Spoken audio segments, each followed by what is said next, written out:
اللہ کے نبی صلی اللہ علیہ وسلم نے فرمایا کہ قبرستان جایا کرو اور قبروں کی زیارت کیا کرو، موت کو یاد کیا کرو، یہ قاطع اللذات ہے۔ یہ دنیا کی محبت سے تمہیں دور کر کے فکر آخرت پیدا کرتی ہے۔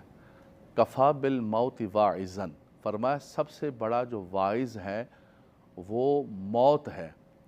آج ہم کہتے ہیں کہ نہ ڈرا مجھے عذاب قبر سے واعظ۔ واعظ کون ہے؟ قرآن عذاب قبر کی فکر ہمیں دے رہا ہے۔ آقا دو جہاں صلی اللہ علیہ وسلم ہمیں عذاب قبر سے ڈرا رہے۔ سیدنا عثمان غنی رضی اللہ تعالیٰ عنہ قبر پر رونے لگے، آپ کی داڑھی مبارک گیلی ہو گئی۔